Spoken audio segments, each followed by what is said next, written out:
ابتدا اسلام کا زمانہ تھا. حضور کریم صلی اللہ علیہ وسلم مکہ مکرمہ سے باہر تشریف لائے تو ایک مائی بوڑھی سر پہ گٹھڑی سامان کی ہے، ہاتھ میں پانی پینے کے لیے ایک لٹیا ہے، گڈوی ہے، باہر نکلی اور وہ سامان اٹھانے کی ہمت نہیں رکھتی. سرکار دو عالم صلی اللہ تعالی علیہ وسلم نے پوچھا مائی کدھر کا ارادہ ہے؟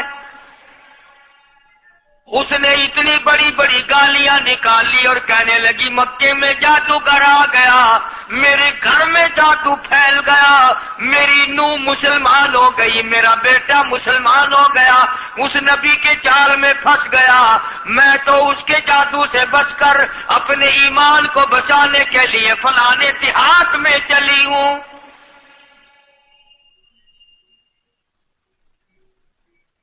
مدنی کریم صلی اللہ تعالی علیہ وسلم نے فرمایا مائی کمزوروں کا سامان اٹھانے کے لیے میں آیا ہوں، جس کا اس دنیا میں کوئی وارث نہیں، اس کا وارث بننے کے لیے میں آیا ہوں، یہ سامان مجھے دے. سرکار مدینہ صلی اللہ علیہ وسلم نے اپنے سر مبارک پہ گٹڑی اٹھا لی اور بوڑھی مائی کے پیچھے پیچھے چل دی ہے. اس نے اپنی منزل مقصود تک جہاں جانا تھا راستے میں ہزاروں لاکھوں گالیاں بکی.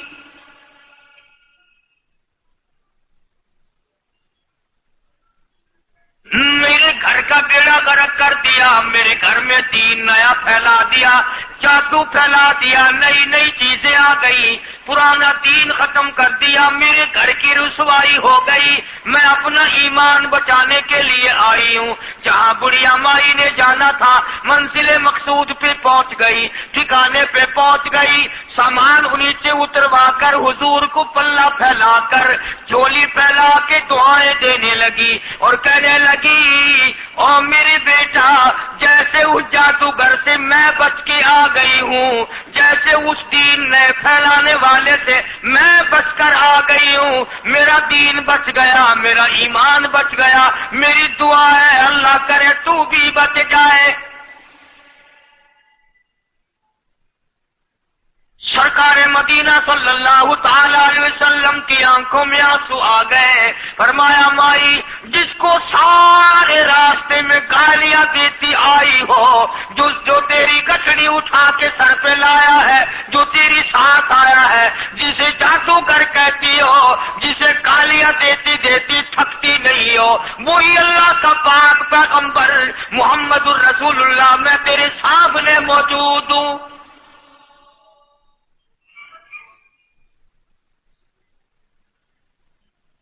اٹھ کھڑی ہوئی، حضرت کے قدموں پہ گر پڑی اور کہنے لگی اگر تو وہ نبی ہے تو میں اشہد ان لا الہ الا اللہ واشہد ان محمد رسول اللہ. کلمہ پکار اٹھی. آج کہاں یہ چیزیں ملیں گی؟ اور اگر آپ لوگ تلاش بھی کرتے ہیں تو صرف مولویوں کے لیے. یہ اخلاق مولویوں کے اندر ہونا چاہیے، کردار مولویوں کے اندر ہونا چاہیے، پاک دامنی مولویوں کے اندر ہونی چاہیے، سچائی اور سچ بولنا صرف مولویوں کے لیے ہونا چاہیے، باقی لوگ سارے لانتی ہو کے مرنے چاہیے جھوٹ بول بول کے. اور خدا کا دروازہ تو سب کے لیے برابر ہے. یہ تمہیں کس نے تعلیم دی کہ سچ بولے تو مولوی اور حلال کھائے تو مولوی اور پاک دامن رہے تو مولوی، زنا سے بچے تو مولوی، قتل سے بچے؟ تمہارے لیے سب کو جائز ہے. یہ ایک ذہن ہے پوری دنیا کے مسلمانوں کا کہ جی ہم تو عوام ہیں، ہمارا کیا ہے. مدنی کریم صلی اللہ علیہ وسلم کا دین بادشاہ کے لیے، وزیر کے لیے، پیر اور فقیر کے لیے، ایک مزدور اور ایک عام آدمی کے لیے، سب کے لیے اللہ کا دین برابر ہے. اس میں کسی کی لحاظ نہیں کہ بھئی اس کا تو یوں کر دیا جائے چلو کوئی بات نہیں، وہاں کوئی بات نہیں تو مسئلہ ہی نہیں. جتنے سانس لے رہے ہو، جتنے بھی سانس آ جا رہے ہیں، تمام ایک ایک سانس کا حساب و کتاب ہوگا. کے بزرگ فرماتے ہیں کہ ہر وقت اور ہر لمحہ موت کو اپنے سامنے رکھو، تیاری رکھو ہر وقت، جب بلاوا آئے کہ میں بھی تیار۔ اللہ والوں نے یہی تو تربیت کی۔ تم اللہ والوں کے قریب نہیں جاتے، فنکاروں اور ٹھگوں کے قریب جاتے ہو، نیک بندوں کے قریب بیٹھنا پسند نہیں کرتے۔ کیوں؟ اس لیے کہ نہ وہ تمہاری خوشامد کرے گا نہ تمہارا وہاں جی لگے گا، چاپلوسی کرے گا لفنگا آدمی، چمچا گیری کرے گا نکما آدمی۔ اگر کسی کو دین ایمان اپنا بنانا ہے تو اس کے لیے کوشش کرنی پڑے گی۔ اللہ کی ہدایت کسی کے پیچھے دوڑی نہیں پھرتی، اللہ کی ہدایت کو آدمی کو خود تلاش کرنا پڑے گا۔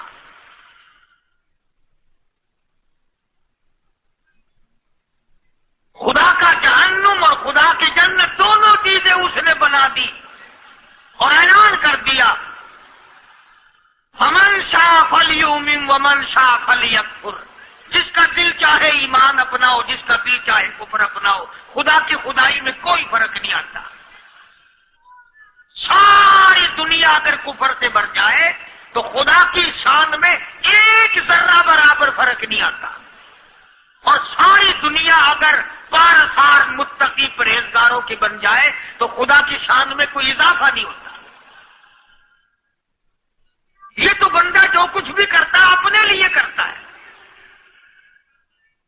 بازار میں جاؤ، جس کے پلے پیسہ ہو وہ جو چاہے سودا خرید لے، بس یہی بات ہے۔ قیامت میں بازار لگے گا، جس کے پاس نیکیاں ہوگی جنت ملے گی، ورنہ لعنت کے دریا میں ڈوب کر جہنم میں جائے گا۔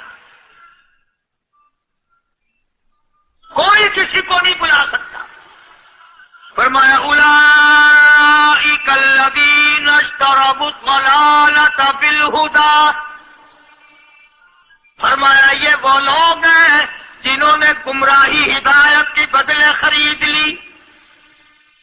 اللہ تعالیٰ نے ہدایت دی، قرآن دیا، ایمان دیا، دین دیا، اسلام دیا، مدنی کریم صلی اللہ علیہ وسلم کی عظمت ملی، محبت ملی، اللہ کے پاک پیغمبر نے سب کچھ حوالے کر دیا، اور آج اس کے بدلے میں گمراہی خرید لی۔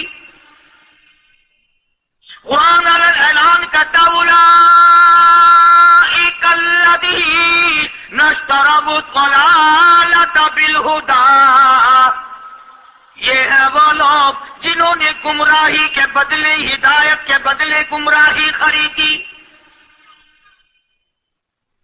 اور قرآن کے الفاظ تو سنو، خدا تمہیں نصیب کرے۔ کس وقت خریدی؟ فرمایا فما ربحت تجارتہم وما كانوا مهتدين، ہدایت ملنے کے بعد، مسلمان کے گھر میں پیدا ہونے کے بعد، مسلمان کہلانے کے بعد، ایماندار کہلانے کے بعد، اتنی بدعملی، اتنی بدتمیزی، اتنا گناہ کیا کہ مرتے وقت ادھر دمڑی چلا ادھر جہنم میں پھینک دیا گیا۔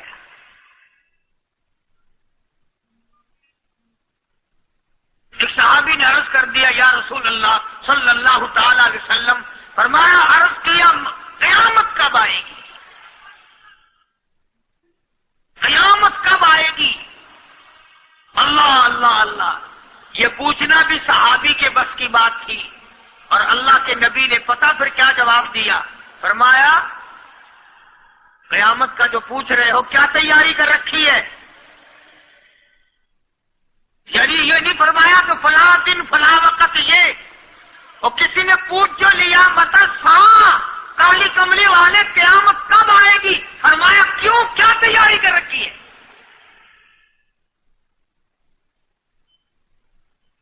وہ بھی شاگرد کالی کملی والے کا تھا صلی اللہ علیہ وسلم، پوچھ تو بیٹھا، مرید حضور کا ہے، مقتدی حضور کا ہے، دیدار پیغمبر خدا صلی اللہ علیہ وسلم کا کرتا ہے، فوراً سنبھلا۔ اس نے پوچھا نا قیامت کب آئے گی؟ اللہ کے نبی نے جلال میں فرمایا کیا تیاری کر رکھی ہے؟ سارے کون سبحان اللہ۔ صحابی ایسا سنبھلا تو کہنے لگا آقا میرے پاس تیری محبت کے سوا اور کیا ہے؟ اللہ اللہ، کیا جواب دیا؟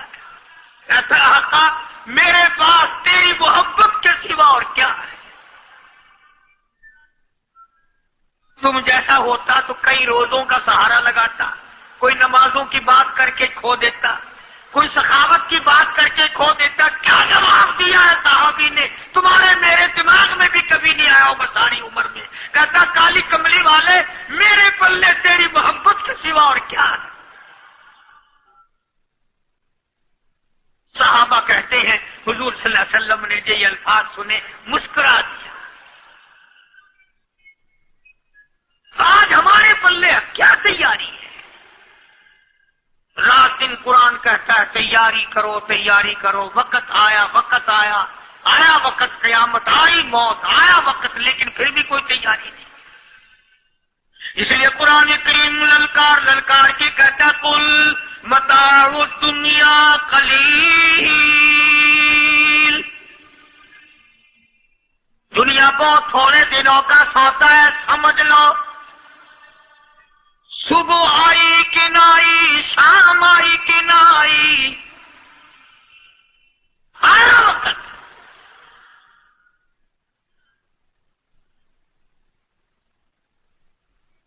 قرآن کریم نے ہر ممکن طریقے سے مسلمانوں کی تمام زندگی کے شعبات کو پورا کرنے کے لیے لاہ عمل دیا۔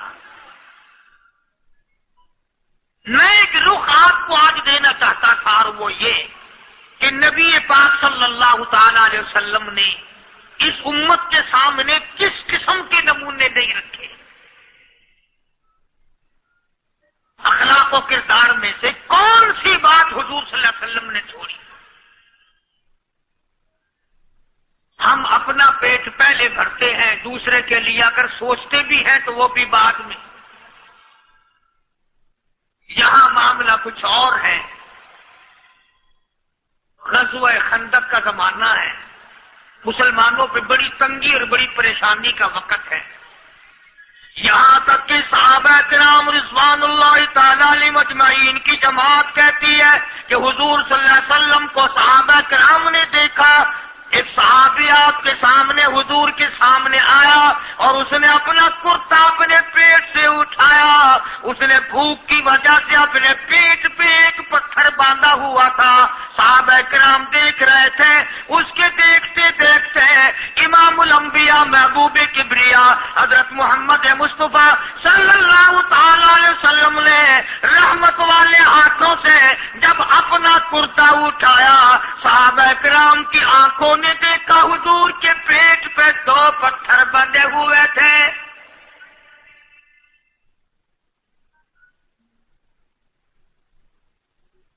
آج کتنا کھاتے ہو پھر بھی نہ شکری، کتنا پیتے ہو پھر بھی نہ شکری، کتنا کچھ کھانے کو مل رہا ہے پھر بھی نہ شکری، کچھ نہیں کچھ نہیں۔ حضرت جابر رضی اللہ تعالیٰ عنہ نے جب یہ منظر دیکھا، یہ حالت دیکھی، رہ نہ سکا۔ صحابی فوراً دوڑا اور دوڑا دوڑا گھر گیا، گھر بیوی کو جا کے کہنے لگا غضب ہو گیا، کمائی ہو گئی، کمال ہی ہو گیا، حضور صلی اللہ علیہ وسلم کو اتنی بھوک ہے، اتنا فاقہ ہے کہ آپ نے اپنے پیٹ مبارک پہ 2 پتھر باندھے ہوئے۔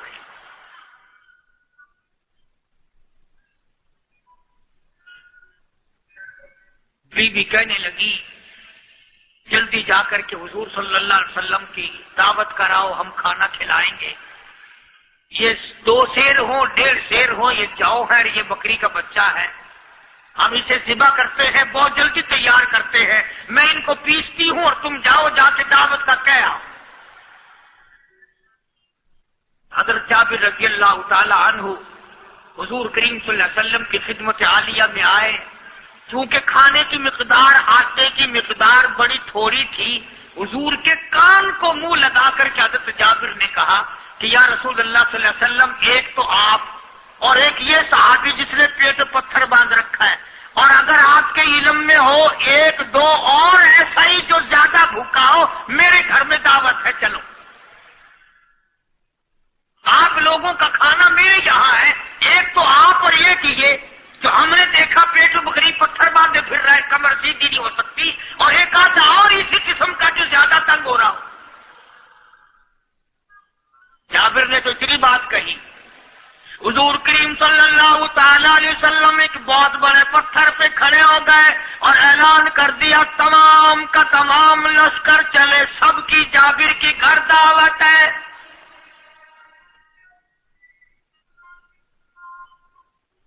سارے کا سارا لشکر چلے،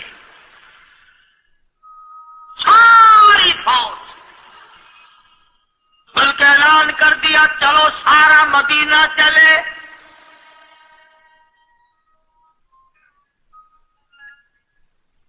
حضرت جابر رضی اللہ تعالیٰ عنہ وہیں تو کھڑے تھے، اس قدموں کے نیچے سے زمین نکل گئی کہ یہ کیا بنا؟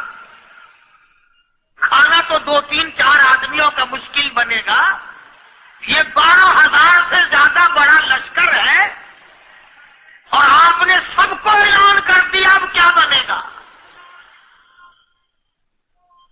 حضرت جابر دوڑے دوڑے پریشانی کے عالم میں گھر گئے، گھر والی کو کہنے لگے کہ کام خراب ہو گیا۔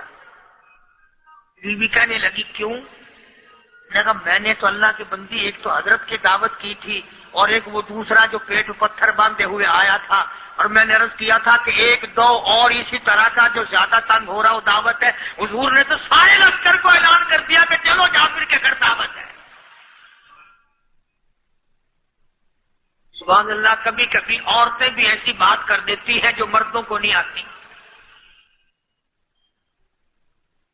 اگر وہ اس زمانے میں عورتیں بھی کہاں، اب تو تلی لگانے والی تو ہیں، ماچس لگانے والی، جلتی پہ تیل چھڑکنے والی، تو کوئی مرد